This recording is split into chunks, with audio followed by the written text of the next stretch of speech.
안녕하세요. 네, 반갑습니다. 저는 실제로 이제 월평 동산교회는 처음 와봤습니다. 근데 이름을 월평이라 했기 때문에 월평동이 있겠구나. 근데 월평동에 무슨 동산이 있을까? 와보니까 큰 동산이 있네요. 너무 크고 너무 하나님께서 주신 참 좋은 동산인 것 같습니다. 또 와서 보니까 제가 평소에 존경하던 우리 최 교수님부터 시작해서 많이 계셔가지고 참 너무나 반가웠습니다. 이제 나름대로는 제가 조금은 오라는 곳이 많은 좀 인기 강사에 속하는 편입니다. 제가 왜 인기 강사에 속하냐면요, 저는 이런 강의를 합니다. 사람이 살다 보게 되면 몸에서 다양한 종류의 증상이 몸에서 나타납니다. 예를 들면 감기, 콧물도 나고 기침도 나고 또는 암까지 다양한 종류의 증상이 나타나게 되면 반드시 병원에 가서 증상 치료를 하셔야 합니다. 왜? 그냥 두면 악화되어서 문제가 생기기 때문에 그렇습니다. 그런데 모든 증상에는 원인이 있다는 사실을 다 잊어버리고 있습니다. 원인이 어디 있을까요? 원인은 태초에 하나님이 천지를 창조하시고 제6째 날 인간을 창조하실 때 꼭 지켜라 하고 주신 하나님의 말씀이 있었는데, 이걸 바쁘다, 귀찮다, 성공해야 되겠다, 돈 많이 벌어야 되겠다, 또는 우리 10대 아이들은 수능 점수 좋게 맞아서 인류대학 들어가야 되겠다 등등 나름대로는 합리적인 이유를 내세우면서 무시하기 시작합니다. 소홀하기 시작합니다. 이게 오랜 시간 동안에 반복되었다가 축적이 되어서 증상이 나타나는데, 현재 대한민국에 살고 있는 모든 거의 대부분의 사람들은 증상을 치료하는 비법과 특효약에만 관심이 있습니다. 여러분 아세요? 전 세계에서 비법과 특효약이 가장 많은 나라가 한국입니다. 지난 한 10년 동안에 방송에서만 종편방송에 어마어마한 비법을 알려줬어요. 여기 앉아 계신 분들도 비법 참 많이 알고 계실 거예요. 예를 들면 이런 겁니다. 야, 요즘 말이야 흰머리가 나고 새치가 자꾸 나는데, 그래요? 그러면 검은 깨나 검은 콩이나 미역이나 다시마 드세요. 뭐 줄줄줄 나옵니다. 혈액순환이 좀 잘 안 되는 것 같아요. 그럼요, 양파 삶음을 먹어보세요. 근데요, 요즘은 제일 바깥에 노란 껍데기 꼭 넣어야 된대요. 여러분들이 알고 있는 거 수많은 당뇨? 그래요? 그러면 돼지 감자 여줄 드셔야 돼요. 여러분들이 알고 있는 그 수많은 비법과 특효의 효과가 있다 하더라도 여러분 삶 속에서 매일매일 원인이 반복이 되고 있다면 문제는 근본적으로 해결할 수가 없습니다. 저는 원인에 대해서 강의를 하는 사람입니다. 저도 예수님을 영접한 지가 지금 40년 가까이 되었습니다. 저도 그동안에 신앙생활 하게 되면은 어떻게 하나님의 말씀에 순종하는가에 대해서 많이 배우고 많이 훈련을 쌓았습니다. 주로 그 부분들은 영적인 부분에 해당되는 거예요. 영적인 부분에 해당되는 거예요. 그런데 하나님께서는 우리 인간을 창조하실 때 영으로만 창조하신 것이 아니고 흙으로 빚으셔서 코에 생기를 불어넣어서 생명이 되게 하신 영, 혼, 육이 다 있다는 거예요. 고린도전서 3장 16절 말씀입니다. 너희는 너희가 하나님의 성전인 것과 하나님의 성령이 너희 안에 계시는 것을 알지 못하느냐. 주 예수 그리스도를 내 구주라고 입으로 시인해서 된 크리스천은 내 몸은 그냥 몸이 아니고 뭐예요? 성령이 거하는 하나님의 성전이기 때문에 내 육체를 갖고 온다는 것도 뭐예요? 거룩한 신앙생활입니다. 꼭 성경 공부만 하고 예배만 드리고 찬양만 하는 것만 신앙생활이 아니고 내 육체를 갖고 오는 것도 신앙생활이라는 겁니다. 그런데 연약하거나 허약한 육체, 병이 든 육체를 가지고 하나님께 영적으로 기도만 하고 있는 모습이 저희들의 흔히 볼 수 있는 모습입니다. 육적으로 하는 말씀이 지키라 했는 부분을 지키면서 영적으로 부족한 부분, 하지 못하는 부분을 하나님께 기도를 해야 되는데, 육적으로 자기가 할 수 있는 부분에서는 전혀 하지도 않고 그냥 영적으로 치유 기도만 현재 드리고 있는 것이 현재 우리의 모습입니다. 왜요? 지금까지 모든 교회 생활이 거의 대부분 다 영적으로 하나님의 말씀을 어떻게 순종하느냐에 초점이 맞춰져 있다는 겁니다. 제가 이 사실을 느낀 것은 말이죠. 한 12년 전에 저희 가정에 큰 아픔을 겪었습니다. 큰 아픔을 겪으면서 저희들 영적으로만 하나님 앞에 기도를 했었는데 지나놓고 보니까 저희 가정이 너무 많은 실수, 너무 많은 시행착오를 겪었어요.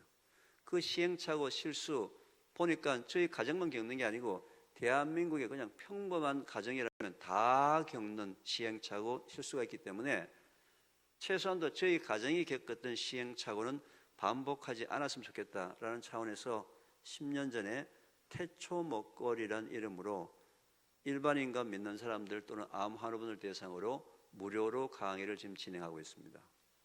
지난주까지 129회 강의를 했고요. 그 강의 중에서 교회에서 강의를 하게 되면은 하나님의 말씀에 순종하자라고 강의를 하고요. 제가 방송에 나가서는 하나님의 말씀에 순종하자라고 방송을 못 하지 않습니까? 거기에 나가서는 자연의 법칙에 순종하자라는 말로 내용은 똑같은 내용을 강의를 하고 있습니다. 자, 그럼 하나님께서 저희들한테 지키라고 했던 부분들, 여러분이 지금 이제 안 지키고 있는 부분이 뭔지를 한번 살펴보겠습니다. 태초에 하나님의 천지를 창조하실 때 제 첫째 날 뭘 만드셨을까요? 빛이 있으라 하면서 빛을 만드셨습니다. 저는 전공이 분석입니다. 화학 분석을 합니다. 모든 걸 다 분석합니다. 사람의 몸을 분석해 보면요, 이 단단한 살이나 뼈는 흙, 토양 성분하고 화학적 성분이 똑같습니다. 우리 인체는 액체의 성분은 바닷물의 성분하고 똑같아요. 인간은 뭐예요? 흙으로 만든 걸어 다니는 흙집. 따라서 인간은 반드시 흙으로부터 영양 성분을 공급받아야지만 살도록 그렇게 되어 있는 존재인데, 아침에 일어나서도 흙 먹고 점심 때도 흙 먹고 저녁 때도 흙 먹고 하루 세 끼를 흙만 먹는 모습을 하나님께서 얼마나 안타까워하셔서 셋째 날 급하게 씨가 진 열매와 채소를 만드셨어요.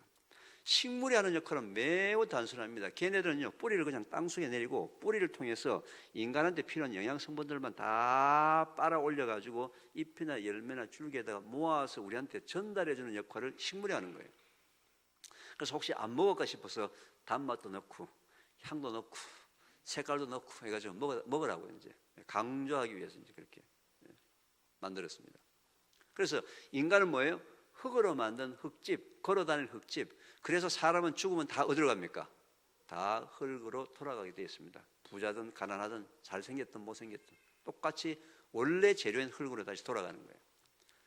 흙집은 관리를 해야 됩니다. 관리. 여러분이 지금 현재 이렇게 본 집은 이계호라는 간판에 안 붙어있지만, 문편에 안 붙어있지만 이계호라는 흙집이에요. 근데 이계호라는 이 흙집도요, 그동안에 관리를 잘 못해가지고 창문이 엄청 고장이 나는데 창문을 고칠 재주가 없어가지고 할 수 없이 이렇게 이중창 덧창문 해가 달고 다닙니다. 이렇게. 저 뒤에 계신 분은 그래요, 창문 관리를 좀 잘하신 모양입니다. 혹시 또 첨단 필름 창문 하신 건 아니고요. 여러분, 어떤 흙으로 만든 집이 있는데 1년 내내 빛이 들지 않는 흙집의 구석구석에 뭐가 핍니까? 곰팡이가 핍니다. 흙집은 매일 햇빛을 쬐어야만 합니다. 그런데 한국 사람들은 햇빛 쬐기를 참 싫어합니다. 왜요? 그놈의 자외선 때문에, 김이 주근깨 때문에. 우리나라의 미의 기준은 뭡니까? 점 하나 없는 하얀 백색 미인이 우리나라의 기준이 되어버려서 햇빛을 다 싫어합니다. 햇빛을 보지 않아요.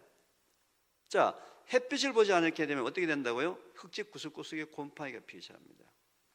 여러분, 이제 봄철에 말이죠, 저기 복숭아 밭을 가보게 되면 복숭아 봉지를 씌워놨습니다. 복숭아 봉지를 왜 씌웠을까요? 벌레 먹지 말라고, 농약 묻지 말라고, 또 색깔 예쁘게 나오라고. 만약에 봉지를 벗겨가지고 그냥 복숭아를 키우게 되면 햇빛을 받아가지고 자외선 때문에 복숭아 위에 검은 점, 기미, 주근깨가 생깁니다. 대한민국에서 기미, 주근깨는 만인의 적입니다. 선블락 시켜라 해서 선블락을 해놓은 거예요.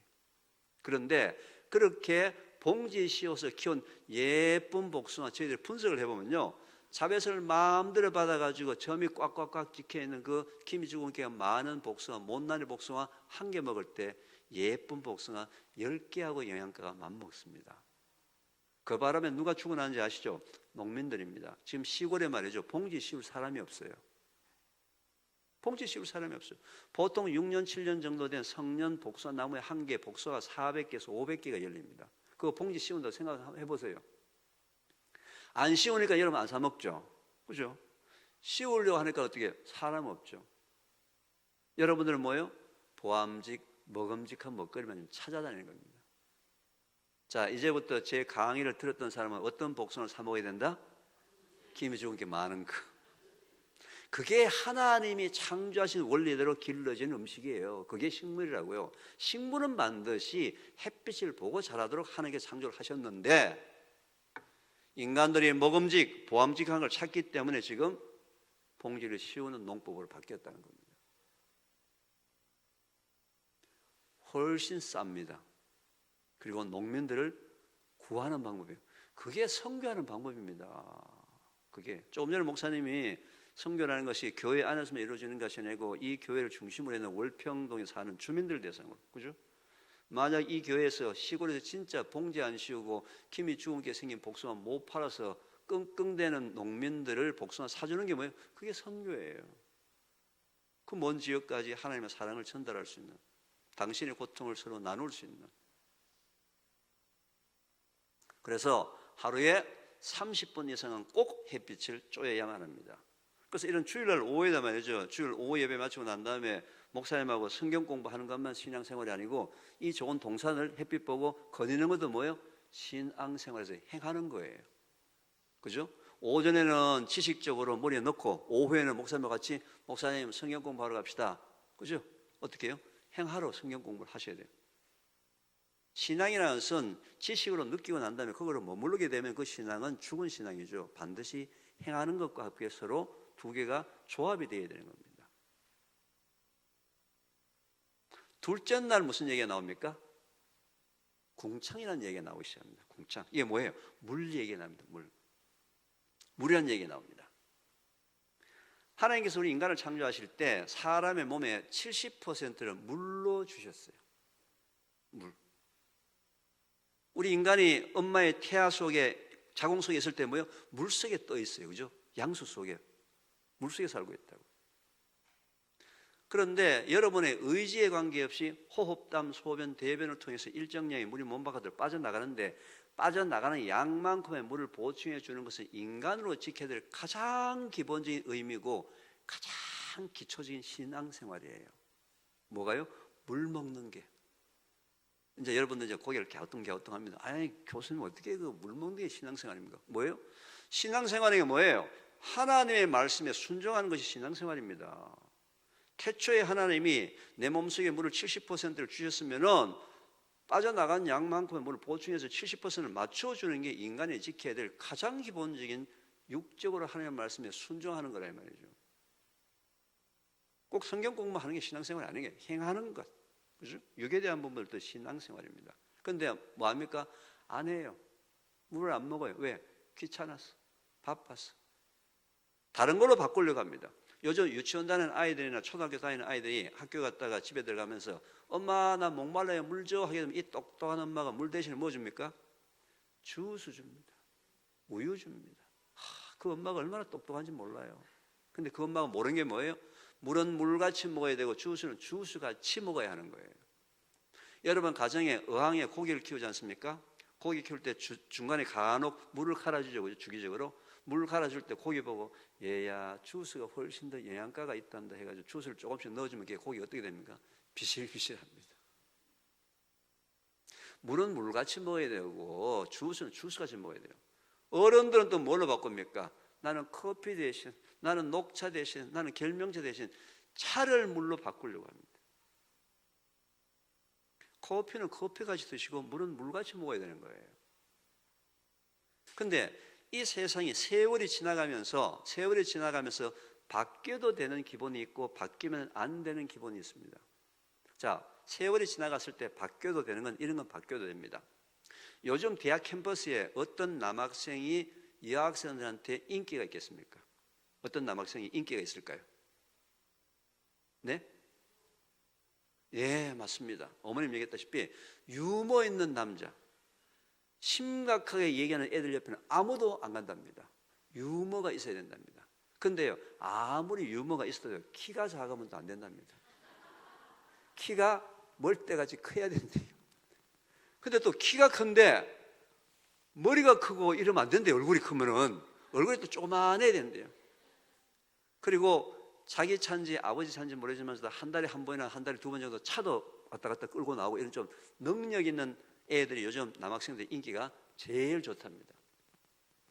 저는 70년대 초에 대학을 다녔습니다. 제 학번은 71학번입니다. 아마 여기 71학번도 좀 계실 것 같은데 그 당시에 남학생들 어떤 남학생이 인기가 있었겠습니까? 70년대 학번들 여기 계시는 것 같은데 그때 남학생이 어떤 남학생이 인기가 있었습니까? 네? 어떤 남학생이요? 네? 70년대 안 계세요? 분명히 계시는데 연세를 보셔도요. 자, 그때는 말이죠. 일단 남학생이 인기가 있으려면요 머리가 장발이라야 됩니다. 장발. 제가 얼마 전에 말이죠 한 몇 개월 전에 MBC TV에서 제 다큐멘터리를 찍는다고 대학교 찍었던 사진을 좀 달라가지고 진짜 오랜만에 대학교 때 찍은 앨범을 탁 넘기는 순간에 진짜 못 봐주겠더라고요. 내가 내 꼬라지를 봤을 때 어떻게 그렇게 지저분하고 말이죠 추졌고 막 근데 그게 그때 멋이었어요. 장발. 근데 장발에 그냥 장발이 아니라 바바리 코트를 입어야 합니다.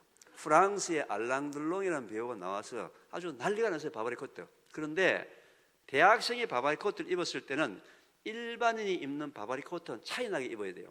대학생이 바바리 코트를 입었을 때는 바바리 코트의 오른쪽 주머니나 왼쪽 주머니에 반드시 뉴스위크지나 타임즈지가 하나 뚫뚫 말려서 딱 하나 꽂혀 있어야 됩니다. 그리고 약간 보슬비가 보슬보슬 내리는 날, 보슬비 내리는 날 깃을 앞뒤 깃을 바짝 다 세워야 돼요. 뒤에만 아니라 앞뒤 옆에 깃을 다 바짝 다 세우고 우산을 쓰고 가면 안 됩니다. 피 맞고 걸어가는 그 모습을 보고 그 당시에 여학생들은 뒤로 껍벅 다 넘어갔어요. 그때 가장 멋있는 남자의 모습이 뭔지 아십니까? 아무 말도 하지 않고 허공을 바라보면서 담배 한 모금 빨고서 허공을 푹 내뿜는 거. 그때 가장 유행했던 단어가 뭐죠? 우수.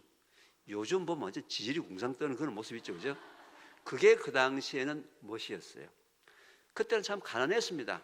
하루 세 끼 걱정할 때예요. 배고픔에 걱정할 때입니다. 근데 참 착했습니다. 순진했어요. 그 당시에 좀 감수성이 예민한 여학생들은요 옆구리에 시집 하나 끼고서 캠퍼스에 이렇게 앉았다가 낙엽 하나 떨어지는 거 보고 눈물 찔끔찔끔 흘리고요. 낙엽꽃 주워가지고 책갈피 속에 말려가지고 글씨 써가지고 친구한테 엽서 보내고 그랬던 시절이에요. 그랬던 시절. 그런데 만약에 요즘 대학 캠퍼스에 어떤 남학생이 장발해가지고 바바리 코트 입고 바바리 코트 한쪽에서 타임즈 꽂아가지고 보슬비 보슬보슬 내리는데 깃 바짝 다 세워가지고 바바리 코트 입고 교원회를 왔다 갔다 하면 뭐예요? 아니 바바리맨은 비 올 때 안 나옵니다. 걔네들은 뭔가 보여줘야 되기 때문에 날씨가 짱할 때 나오는 거예요. 비 올 때 그런 거 뭐예요? 미친놈이에요. 바로 경찰서 신고 들어갑니다. 신고 가겠어요 안 가겠어요? 바로 경찰서 신고 들어갑니다. 이거는 세월이 49년 50년 지났을 때 바뀌어도 되는 기준. 여러분 포함해서 오늘 대한민국 사람들 전부 다 점심 먹고 난 다음에 바로 뭐 먹었을까요? 커피 드셨죠. 제가 대학 다닐 때 점심 밥 먹고 난 다음에 바로 커피 먹을 수 있어요 없어요? 없어요. 그때는 커피 먹으려면 반드시 어디를 가야 합니까? 다방을 가야 돼요. 커피가 물을 대신한다고 지금 착각을 하고 있는 시대에 살고 있습니다. 특히 한국 사람들은요 커피에 대해서는 심각합니다. 왜? 스타벅스는 커피 회사가 원래 우리나라에 매출을 얼마나 벌었을까요? 작년에 무려 1조 5천억 원치의 커피를 팔았습니다. 1조 5천억 원치의 커피를 가장 많이 먹은 연령대 손님이 누굴까요? 20대, 30대, 그것도 여성. 20대, 30대 여성이 어떤 존재입니까? 대한민국에서 가장 귀중한 존재예요. 왜? 다음 세대를 잉태하고 출산할 다음 세대. 그런데 현재 우리나라의 20대, 30대 여성들의 가임기에 있는 여성들의 가장 큰 문제가 뭐죠? 임신, 출산입니다. 요즘 하나님께서 말이죠. 선남, 선녀가 만나서 애 놓는 건 지극히 다양한 하나님의 법칙인데 요즘은 어느 집에서 애 낳았다면 뭐예요? 박수치고 기적이라고 난리가 났습니다. 그 정도로 현재 우리의 20대, 30대 젊은이들은 심각한 문제에 있다. 심각합니다. 최소한도 제가 오늘 볼 때 여기 계신 분들은 그래도 우리나라에서 기성세대에 해당되는 부분들이 많습니다. 우리 기성세대가 다음 세대가 물려줄 유산이 뭘까요? 하나님 주신 말씀이 뭘까요? 돈일까요? 땅일까요? 집문서일까요? 아니에요. 걔네들이 건강하게 하나님의 자녀가 될 수 있도록 우리가 통로가 되어야 됩니다. 우리 기성세대는 다음 세대를 위한 통로가 되어야 된대요. 그런데 현재 우리 기성세대들은 다음 세대를 위해서 거의 손을 놓고 있습니다. 손을 놓고 있다고. 자, 여기 이제 여러분들은 그동안에 물에 대한 강의를 좀 많이 들으셨을 것 같아요. 방송이나 이런 데서. 하루에 물을 몇 리터 먹는 게 가장 좋다고 알고 계십니까? 2리터. 이게 방송의 힘입니다. 방송에서 얼마나 많이 얘기했으면 하루에 2리터 물을 먹어야 된다. 자, 죄송하지만요, 하루에 2리터 물 먹는다고 대답하신 분, 하루에 물을 2리터 먹기 때문에 건강이 매우 나빠지고 있습니다. 2리터라고 대답하신 분한테 물어보겠습니다. 여름철에 물을 많이 먹습니까? 겨울철에 물을 많이 먹습니까? 당연히 여름철이죠. 왜요? 땀을 흘리니까. 그럼 아까 얘기한 2리터 그 여름 겁니까? 겨울 겁니까? 여름 거예요. 그럼 겨울은 얼마 드세요? 평균이에요 또?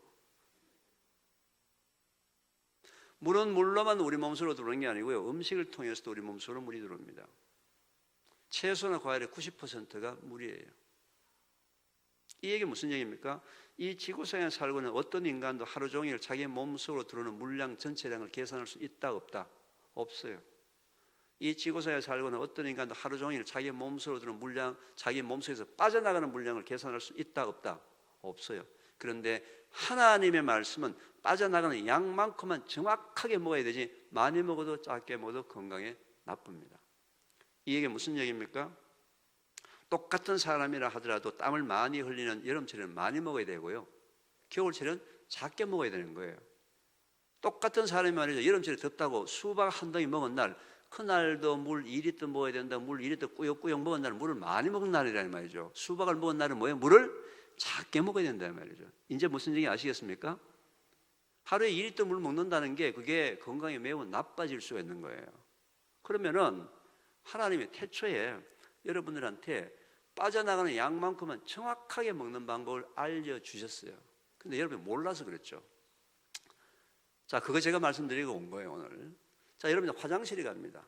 화장실에 가서 소변을 봤는데 소변 색깔이 노란색으로 짙게 나온다. 이게 뭐 하라는 거예요? 물이 부족하니까 물을 먹어라. 물이 막 빠져나가가지고 내 몸속에서 물이 부족해서 말이죠, 히스타민 같은 호르몬도 생기고 모세혈관도 막히고 몸에 엉망망 돼서 지나가는데 그것도 모르고 막 웃어서 하면서 까불랑거리면서 막 돌아다니니까 얘야 물 좀 먹어라 하고 하나님께서 신호를 보내는 거예요. 색깔이 노라면 뭐예요? 물을 먹으면 약 15분 정도 지나면 금방 소변 색깔이 옅은 노란색으로 바뀝니다. 소변 색깔 노란 거 누가 주셨습니까? 하나님이 주신 거예요. 언제요? 태초에 주셨어요. 왜 주셨어요? 여러분들을 사랑해서 주신 거라고요. 여러분을 사랑해서. 이제는 소변 보고 난 다음에 소변 색깔 확인하는 것은 뭐다? 신앙생활이다.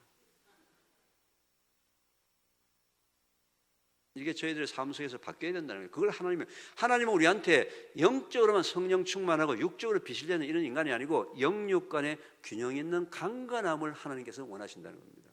그러려면 어떻게 해요? 하나님께서 태초에 천지를 창조하신 목적대로 내 몸을 관리를 하는 것도 믿는 사람의 의무예요. 반드시 해야 됩니다. 이건 선택사항이 아니에요. 왜? 피조물로서 선택사항이 아니라고요. 노란색의 소변, 그런데 이 중에 이제 그 종합 비타민이나 비타민 B를 많이 드시는 분들은, B군을 드시는 분들은 소변이 노랗게 나오는데 그 노란색은 매우 밝은 노란색이고요. 물이 부족하면 누런 노란색 섞여도 표시가 나고요. 색깔이 진해집니다. 그런데도 물을 자꾸 안 먹으면 어떻게 된다? 색깔이 진해지는데도 불구하고 안 먹으니까 그 다음에는 갈증을 유발합니다. 갈증이 일어났을 때는 이미 늦었어요. 갈증을 느끼기 전에 미리 물을 먹어야 합니다. 물을 너무 많이 먹으면 어떻게 되냐? 물을 너무 많이 먹으면 죽습니다. 지금 전 세계에서 말이죠, 물 먹기 시합하다가 죽은 사람의 숫자가 수천 명이에요. 우리 혈액 속에는 나트륨과 칼륨이라는 두 개의 미네랄이 있는데 이 두 개의 미네랄은 전기를 발생시킵니다. 갑자기 물량이 확 들어오게 되면 전기 발생량이 작아지면서 갑자기 힘이 없어져요. 물을 많이 먹는 사람은 힘이 없어집니다. 그런데 심장에 좀 문제가 있는 사람은 전기 공급량이 작아서 거의 다 심장마비입니다. 물을 많이 먹는지 어떻게 한다? 물을 많이 먹는지는 여러분들이 소변 색깔에서 노란색이 사라지고 투명한 색깔이 됩니다. 투명한 색깔이 되면 어떻게 한다? 물을 먹지 않는다. 따라서 자기한테 필요한 물량은 뭘 보고 한다? 자기 소변 색깔을 보고 한다는 겁니다. 색깔을 보고 한다. 이 얘기를 오늘 여러분들이 꼭 가정에 돌아가셔서 여러분의 사랑하는 가족, 아들, 딸, 특히 손자, 손녀에게 꼭 얘기해 주시기 바랍니다. 어릴 때부터 하나님의 말씀에 순종하는 그 아이의 운명은 바뀔 수밖에 없어요. 바뀔 수밖에 없습니다. 다 큰 어른들 지금 못 바꿔요. 벌써 습관이 돼가지고요. 지나고 나면 자꾸 잊어버려요. 그래서 제가 어린 애들한테는 여러분이 그렇게 습관을 어릴 때부터 들도록 만들고 다 큰 어른들, 습관 안 되는 사람들한테는 방법이 하나 있습니다. 이름하여서 3, 2, 1 방법이라고 얘기합니다. 다들 손가락 펼쳐서 제가 부르는 구호를 한번 따라서 외쳐보겠습니다. 3. 여러분들의 운명과 하나님의 말씀을 순종하고 또 여러분 자녀들, 손자, 손녀의 운명이 걸리는데 지금 목소리가 그거밖에 안 나옵니까? 지붕이 덜덜덜 떨릴 정도로 큰 목소리 한번 외쳐보겠습니다. 하나님 귀에 막 들릴 정도. 3. 식사 30분 전 한 컵. 2. 식사 2시간 뒤 한 컵. 1. 취침 1시간 전 한 컵. 그럼 하루에 몇 컵이에요? 3컵이라고 얘기하시면 하루에 한 끼만 드세요. 밥 먹기 30분 전 한 컵. 밥 먹고 2시간 뒤 한 컵. 하루 3끼 먹으면 6컵. 잠자기 1시간 전 한 컵, 7컵. 아침 일찍 공복에 한 컵, 8컵. 8컵을 언제 먹는다? 시간을 정해놓고 먹는 겁니다. 시간을 정해놓고. 잊어버렸다 얘기하지 말고. 밥 먹기 30분 전에 물 한 컵은 위나장에 물을 공급해서 소화가 매우 잘 되게 만듭니다. 밥 먹고 2시간 뒤에 물 한 컵, 음식이 소화돼서 위에서 장으로 내려가는 시간은 2시간인데 그때 물 한 컵은 위나장에 물을 충분히 공급해서 변비가 사라집니다. 잠자기 1시간 전에 물 한 컵, 아침에 일어났는데 첫 소변이 노랗고 목이 텁텁했다. 잠자는 시간 그 6시간, 7시간 동안에 수분 부족으로 기본이 회복이 안 된 거예요. 저녁에 또 너무 물을 많이 먹으면 중간에 화장실 가니까 중간에 화장실 가지 않고 아침에 소변 색깔 괜찮은 물량 3, 4일만 물량을 테스트해보면 금방 알 수 있어요. 한 번에 먹는 물량은 어느 정도다? 소변 색깔을 보고 결정을 하는 거예요. 자기 소변 색깔을 보고. 노라면 좀 많이 먹고 대개 한 번에 먹을 때 150에서 250 사이 정도. 이제 이해하시겠습니까? 식사 30분 전 한 컵, 식사 2시간 뒤 한 컵, 잠자기 1시간 전 한 컵, 아침 공복에 한 컵, 8컵. 시간 정해놓고 꼭 한번 해보시기 바랍니다. 제가 지금 이제 이런 강의를 하는 부분들은 말이죠. 우리나라 이 질병 통계가 참 안타까워서 그래요. 우리나라 질병 통계 참 안타깝습니다. 우리가 지금 현재 국민소득 거의 4만 불 시대, 3만 불 넘었다고 좋아하죠, 그죠? 참 과거보다는 잘 사는 시대가 되었습니다. 그렇죠. 남녀 평균 수명이 80세가 넘었습니다. 그렇죠. 요즘 주위에 환갑잔치 한 사람 보셨습니까? 큰일 납니다. 어디 애들이 까부냐고 말이지. 60은 노인이 아니에요, 요즘. 애들. 한참 나이입니다. 근데 왜 과거에는 환갑잔치가 있었어요? 그때는 60까지 사는 사람이 별로 없었기 때문에 60까지 살아서 고맙다고 감사잔치를 한 거예요. 전 세계 나라가 184개국 있습니다. 184개국 중에서 우리나라가 대장암 발병률 몇 위쯤 할까요? 대충 추측. 대충 4위요? 4위? 3위? 3위. 우리 3위라고 얘기하시는 분은 우리나라를 너무 무시하는 것 같아요. 우리는 1등 안 하면 안 합니다. 전 세계 1등입니다. 전 세계. 더 충격적인 사실은요. 대한민국에 살고 있는 남자가 여자보다도 대장암 발병률이 2배가 더 높습니다. 이 얘기는 무슨 얘기예요?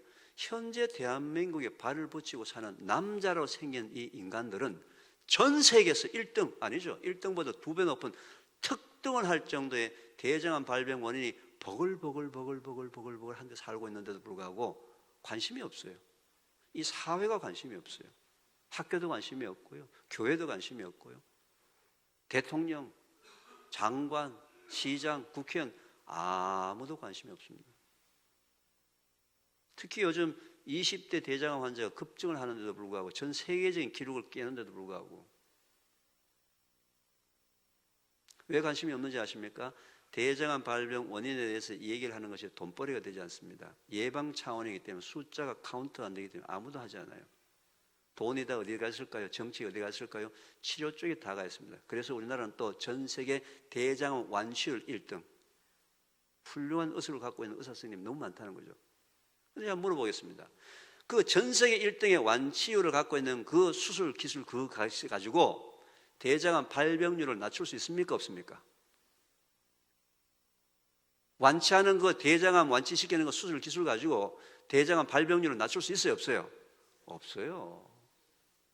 그 전 세계에 달리는 1등 기술은 환자가 생기고 난 다음이에요. 그 수술 기술 가지고선 대장암 발병률은 한 명도 낮출 수가 없습니다. 대장암 발병률 누가 낮출 수 있어요? 여러분들. 여러분들이 제가 조금 전에 얘기한 물 부족도 대장암 발병률 1위의 첫 번째예요. 이거라도 집에서 행하게 되면 어떻게 발병률이 낮아진다 이 말이에요. 지금보다는. 이해하시겠습니까? 전 세계에서 대장암 발병률이 가장 높다는 얘기는 현재 한국 사람들의 장 건강이 가장 나쁘다는 거예요. 가장 나쁘다는 거예요. 내가 장 건강이 좋은지 안 좋은지 어떻게 아는지 아십니까? 첫째, 설사나 변비가 굉장히 자주 심하다. 두 번째, 자기의 변 냄새나 방귀 냄새가 너무 지독한 것이 오래간다. 원래 방귀의 기본은 하나님께서 메탄가스를 만들어 주셨어요. 시골 가면 구리한 냄새 있죠, 그죠? 근데 고기를 먹게 되면 고기 속에 황이 포함되어 있기 때문에 좀 인돌, 스키톨 같은 좀 독한 냄새가 나는데 그거보다도 더 독한 냄새가 난다. 뭐예요? 장 속이 지금 이제 썩어 들어가고 있다는 거예요. 근데 제가 가장 안타까워하는 게 뭔지 아십니까? 여러분보다는요, 초등학교, 중학교, 고등학교, 대학교 10대, 20대 아이들의 방귀 냄새, 변 냄새가 너무 지독합니다. 너무 지독해요. 근데 엄마가 애들한테 음식 만들어주고 영양제 사주고 비타민 사주는 것만 신경 썼지 걔가 그 음식을 먹고 약이 되는지 독이 되는지 엄마가 몰라요, 지금까지. 여기 계신 여러분들은 기성세대로서 그동안에 배고픔에 굶주리면서 벗어나려고 배만 부르는 음식 먹는 방법에 익숙해졌습니다. 배만 불러야 돼요. 밥 먹는 시간이 뭐 하는 시간이에요? 돈 벌러 가기 위한 시간이에요. 그러니까 빨리 밥 먹고 돈을 벌러 가야 돼요. 밥 먹는 시간이 뭐예요? 애들 공부하러 학원에 보내기 위해서 빨리 먹는 순간이에요. 자, 여기 현미를 뭐 섞어서 먹거나 잡곡밥 해 먹거나 현미 드시는 분 손 한번 들어봐 주시죠. 현미. 예, 상당히 많이 손을 드셨는데요. 어떡하죠? 방금 현미 드신다고 손 드신 분 있죠? 현미를 드시면서 매우 건강이 나빠지고 있네요. 이제 손 들려고 하면 아예 손을 안 들겠습니다. 이제. 애들 학원 갈 때 시간 없으면 어떻게 합니까? 엄마가 미숫가루 타줍니다. 아침에 출근할 때 바쁘면 뭐요? 생식이나 미숫가루나 뭐 선식 타서 먹고 갑니다. 현미를 드시려면요, 현미를 드시면 먼저 현미 먹는 자격증을 먼저 받아야 돼요. 어떤 자격증이요? 50번을 기분 좋게 웃으면서 씹을 수 있는 자격증. 의무감 말고요. 여러분 50번 하면 의무감을 한번 씹어보셨어요? 한 숟가락 집어넣고 하나 둘 셋 넷, 두 숟가락 집어넣고 하나 둘 셋 넷. 진짜 짜증납니다. 내가 인생을 꼭 이렇게 살아야 되겠나 싶기도 하고 말이죠. 힘들어서 안 돼요. 벌써 3번, 4번 씹으면 목구멍으로 벌써 넘어가기 시작합니다. 그거 한 50번 지켜보려고 막 목구멍을 혀로 막 막아가면서 막. 현미, 미숫가루, 선식, 고구마, 감자, 국수, 빵 같은 식물들을 이렇게 해서 탄수화물이라고 얘기합니다. 탄수화물을 우리 몸속에 들어와서 소화가 되려면 반드시 탄수화물 분해 효소 아밀라제라는 분해 효소가 있어야만 돼요. 그런데 하나님께서는 한국 사람들이 그렇게 좋아하는 탄수화물을 분해하는 아밀라제라는 효소를 위에서는 한 방울도 나오지 않게 창조하셨어요. 태초에. 아밀라제는 소화 효소 어디 있을까요? 침 속에만 나옵니다. 침 속에만. 그런데 씹지 않고 그냥 삼킨 짜장면, 그냥 삼킨 현미, 그냥 삼킨 미숫가루, 생식, 선식 들어가면 어떻게 됩니까? 위는 주물르는 역할을 하며 주물러. 죽을 만들어요. 위는 탄수화물 빼고 단백질, 지방을 분해하는 역할을 해요. 역할 분담이 되어 있다는 거죠. 이걸 그냥 죽을 만들어 가지고 장으로 내려봅니다. 장의 온도가 37도예요. 뭐예요? 짬밥통. 여름철에 뜨끈뜨끈한데 그 뜨거운데 밥이 그냥 짬밥통입니다. 짬밥통은 한두 시간 지나면 냄새가 어떻게 납니까? 지독한 거예요. 그래서 방귀 냄새나 변 냄새가 독한 거예요. 왜? 밥이라고 먹었는데 제대로 씹지 않고 그냥 삼켜가지고 장에 내려가서 지금 엉망진창이 돼서 막 썩어 들어가면 난리가 나는데 그것도 모르고 까불랑거리고 칠랑팔랑 막 돌아다니니까 얘야 안에 뭐 썩는다 알려주시기 위해서 방귀 냄새가 그렇게 변 냄새가 독한 거예요. 이제는 어떻게 됩니까? 음식은 씹어야 합니다. 식사 시간은 내 몸에 하나님이 주신 영양성분을 공급하는 신앙생활이지 돈 벌러 가기 위한 준비 작업이 아니에요. 학원 가서 수능 점수 올리기 위한 준비 작업이 아니라고요. 그런데 우리나라 사람은 인정은 해야 됩니다. 왜? 배고픔의 굶주림 때문에 그대간의 식사는 뭐예요? 위를 만족, 배맛 빵빵하면 다 좋은 식사예요. 이제는 위를 만족하는 양적 식사 아니고 장을 만족시키는 질적 식사로 모든 식사의 패턴을 다 바꿀 때입니다. 많이 먹는 게 중요한 게 아니에요. 왜? 그걸 먹는 걸 어떻게 먹느냐에 따라 가지고 약이 될 수도 있고 독이 될 수가 있기 때문에 그렇습니다. 이런 신앙생활을 어디서부터 해야 됩니까? 어린 아이서부터 해야 되는 거예요. 어린 아이서부터. 그런데 이게 지금 전혀 되어 있지 않아요. 그것도 뭐라고요? 신앙생활입니다. 하나님의 말씀에 순종해서 우리가 씹어야 돼요. 그런데 하나님 아셨어요. 안 씹을까 싶어서 걱정이 돼가지고 이 입속에다 치아를 32개나 박아놨어요. 한 개도 아니고. 혹시 핑계 댈까 싶어요. 이빨 없어요. 그냥 삼켰습니다. 핑계 댈까 싶어서 32개나 박아놨어요. 어른들 입속에. 32개 중에서 앞니가 8개, 송곳니가 4개, 12개 빼면 20개가 뭐예요? 어금니. 어금니가 뭐 하는 거예요? 맷돌같이 갈아먹도록 하나님께서 태초에 우리한테 어금니를 20개나 주셨는데 지금 현재 거의 대부분의 대한민국 어린아이부터 어른들은 뭐예요? 어금니 2-3개를 전부 갈아서 마시는 형태로. 씹는 것도 뭐다? 하나님 말씀에 순종하는 신앙생활이다. 밥 먹는 시간은 돈 벌러 가기 위한 시간이 아니고 뭐예요? 신앙생활이다. 내 몸을 가꾸기 위해서 내 몸에 필요한 영양성분을 하나님 주신 영양성분을 골고루 다 내 몸에 들어오게 하는 방법이다. 양이 중요한 게 아니에요. 그것 때문에 지금 현재 전 세계에서 뭐예요? 가장 장이 나쁜 나라가 된 거예요. 그렇다고 해서 배고픔의 굶주림을 벗어나기 위해서 할 수 없었어요. 그거는 우리가 인정을 하자고요. 우리 기성세대까지는 좋았는데 왜 그 똑같은 시행착오를 우리 다음 세대한테 물려주냐 이 말이죠. 아니죠. 그거는. 우리 최소한도 우리 아들, 딸, 손자, 손녀들은 전 세계 대장암 환자 1등이라는 이 불명에서 벗어나게 해야 되는 것이 우리 기성세대의 몫이고 여러분이 그걸 가지고 기도를 해야 되는 것이지. 지금 현재 우리 기성세대는 뭐라고 그랬습니까? 아까 분명히 성경에서 보셨죠, 그죠? 아브라함도 인간적으로 봤을 때는 굉장히 문제가 많은 사람이었습니다, 그죠? 자기 와이프를 동생이라고 속이고 말이죠. 얼마나 거짓말도 말하고 나쁘지 많이 했어요. 그렇지만 하나님께서 아브라함을 믿음의 조상으로 둔 이유가 뭐예요? 그분을 통해서 아브라함을 통해서 축복의 통로가 되게 하신 통로라면 통로. 우리 현재 기성세대들도 말이죠. 지금 이 시대에 한국교회 탓할 때가 아니고요. 여러분의 아들, 딸, 손주, 손녀 다음 세대를 위해서 우리 기성세대가 지금 무엇을 할 것인가에 초점을 지금 맞춰야 될 때입니다. 올바른 신앙 모습을 위해서 영육 간의 균형 있는 강건함을 가지는 우리 젊은 세대들을 키워야 될 우리는 하나님으로부터 받은 명령이 있다고 저는 생각합니다. 그게 이 시대적인 사명이라고 생각합니다. 그게 한국교회의 사명이라고 생각해요. 왜요? 현재 우리 20대, 10대 심각합니다. 현재 우리나라가 말이죠. 인구 10만 명당 77명의 결핵 환자가 있습니다. 결핵이 언제 걸립니까? 못 먹었을 때. 영양소만 부족할 때, 면역력이 떨어질 때는 가장 심각한 후진국형병이에요. 인구 10만 명이나 77명, OECD 34개국 중에서 우리가 몇 등쯤 하겠습니까? 몇 등? 그걸 뭐 묻기를 물어요. 우리는 1등 안 하면 안 된다니까요. OECD 국가 중에 결핵 환자가 제일 많은 나라가 한국이에요. 그것도 화끈하게 합니다. 2등이 못 따라오게. 2등은 인구 10만 명당 47명입니다. 우리 몇 명이라고 그랬습니까? 77명이 결핵 환자를 갖고 있어요. 그런데 77명의 결핵 환자 중에서 연령별로 20대가 제일 많습니다. 이거 무슨 얘기예요? 현재 20대 우리 청년들은 허우대는 멀쩡한데 속은 전부 깡통들이에요. 그거 누가 그렇게 키웠어요?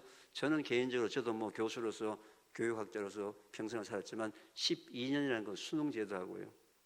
그 다음에 우리 기성세대의 잘못된 아이들의 양육 방법 때문에 그 아이들은 나는 희생자다 이렇게 생각합니다. 이제는 우리 기성세대가 그걸 올바르게 옳은 길로 걸어갈 수 있도록 교회가 중심이 돼서는 해야 된다. 제가 그게 교회를 통해서 지금 계속 나누고 있는 메시지입니다. 제가 전국의 교회하고 상당히 많은 메시지를 서로 나누고 있는데요. 교회가 중심이 돼서 나왔어야 돼요. 왜요? 이건 수익 사업이 아니기 때문에 아무도 안 해요. 아무도 하지 않는다는 거죠. 그죠? 돈벌이가 안 되기 때문에 아무도 하지 않아요. 조금 표정들이 좀 심각하게 됐습니다. 그죠? 여러분, 아담과 하와가 살았던 동네 이름이 뭡니까?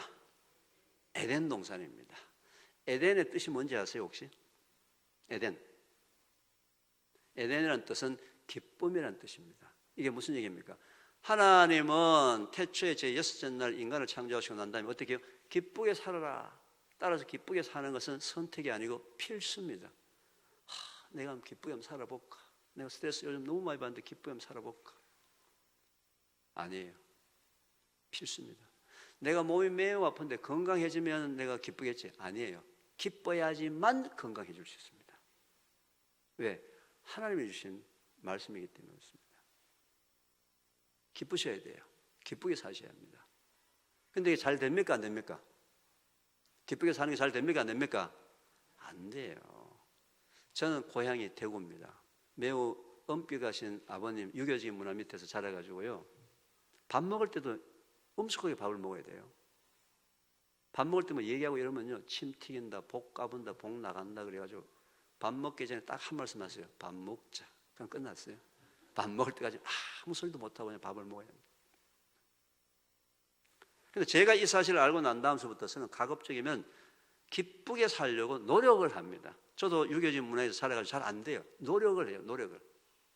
그래서 지인들하고 밥을 먹으러 갈 때는 가급적이면 좀 재밌는 얘기, 즐거운 얘기, 기쁜 얘기 하는 사람하고 같이 가려고 그러죠.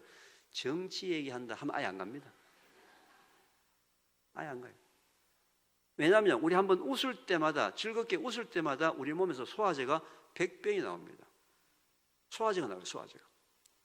심각하게 되면요, 스트레스 받거나 짜증을 내거나 하게 되면 우리 몸에서 교감신경이 작동되면서 소화 분배가 확 줄어들어요. 그래서 모든 동물들은 아프면 먹지 않습니다.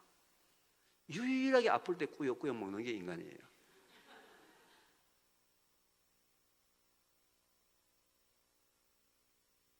기쁘게 살아야 합니다. 그런데 몸이 잘 안 돼 있는 사람은 어떻게 한다?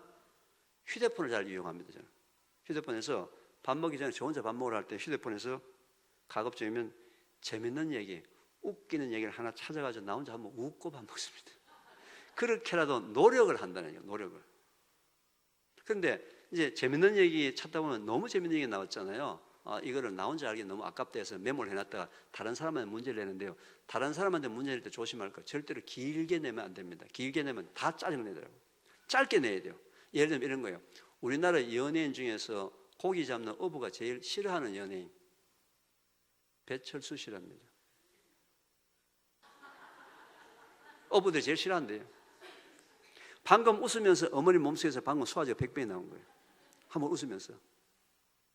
여러분 아침에 나오실 때 머리 감으셨죠, 그죠? 여러분들 머리 감을 때 어느 부위를 제일 먼저 감습니까? 어느 부위를 제일 먼저 감습니까? 옆에, 뒤에, 앞에? 저는 머리를 감을 때 제일 먼저 눈을 감습니다.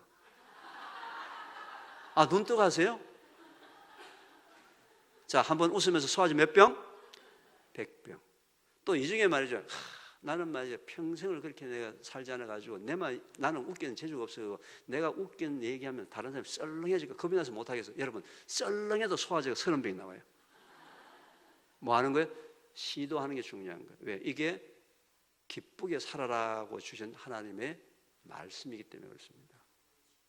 기쁘게 살아라고 주신 하나님의 말씀이기 때문에 그래요. 대한민국 사회에서 가장 필요한 게 뭔지 아세요? 이 시대에, 이 사회에서 웃음입니다. 기쁨이 사라졌어요. 너무 심각해요. 일단 여러분들 가정에서부터 한번 회복해 보십시오. 그리고 교회에서부터 한번 회복해 보십시오. 목사님 만나면 그냥 목사님 뭐 빵긋빵긋 웃어보세요. 이 교회에 하나님께서 어떤 축복을 주실지, 하나님의 말씀에 순종한 이후에 어떤 기적이 일어나는지 한번 보시라고요. 제가 지난 10년 동안에 이 사역을 하면서 웃음을 회복한 개인과 가정과 직장에 어마어마한 기적이 일어났어요. 상상을 초월하는, 예측할 수 없는 그 정도로 우리 사회는 지금 현재 하나님이 주신 기쁨이 사라져 있습니다. 회복해 보십시오. 참 하나님께서는 참 재미있는 게 말이죠. 영국의 데이비드 루이스라는 아주 굉장히 유명한 심리학자가 있습니다. 이 심리학자가 연구를 할 때 사람이 한번 웃을 때 사람 몸에서 어떤 생리적인 현상이 일어날까 해서 실험자를 연구실 데리고 가지고 즐겁게 해주려고 참 노력을 했습니다. 어떻게 즐겁게 할까? 뭐 웃기는 얘기를 해줄까? 웃기는 영화를 보여줄까? 하다가 기가 막히게 사람을 즐겁게 하는 방법을 찾았습니다. 그 과학자가 어떻게 해요? 사람을 실험실에 데리고 와서 공짜 돈을 줬습니다. 공짜 돈. 사람 실험을 데리고 와가지고 공짜 돈 100만 원을 줬습니다. 어머님 공짜 돈 100만 원 받은 기분이 어떻습니까? 삭 분석한 거예요. 또 어떤 사람 데려가지고 공짜 돈 300만 원 줬어요. 삭 분석한 거예요. 여러분 한번 웃을 때 공짜 돈 얼마 받았던가 하고 똑같은 생리 현상이 일어나도록 하나님이 태초에 만들어줄 거예요. 공짜 돈 얼마? 무려 3천만 원. 이걸 하나님이 만들어주신 거예요. 태초에. 인간들이 과학자들이 실험을 해보니까 3천만 원 받았을 때, 공짜 돈 받았을 때 막 기쁜 거하고 웃었을 때 하고 똑같은 생리적인 현상이 일어나더라 이거죠. 그래서 오늘 이 월평 동산교회 오후 예배에 참석하신 거의 대부분의 사람들은 일단 3번 웃었죠. 억대 부자가 된 거예요. 방금 누가 주신? 하나님이 주신. 이게 하나님의 말씀에 순종하는 삶을 사는 신앙인의 기본적인 모습이에요. 이렇게 억대 부자 만들어주신 거예요. 우리 앞뒤 좌우에 계신 분들한테 서로 억대 부자 됐다고 해서 축하 박수.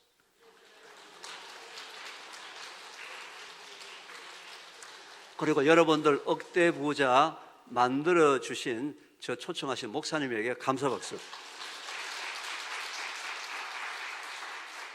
당장 오늘 저녁에 집에 가서 내 식구 저녁 먹으면서 한번 웃으면 뭐예요?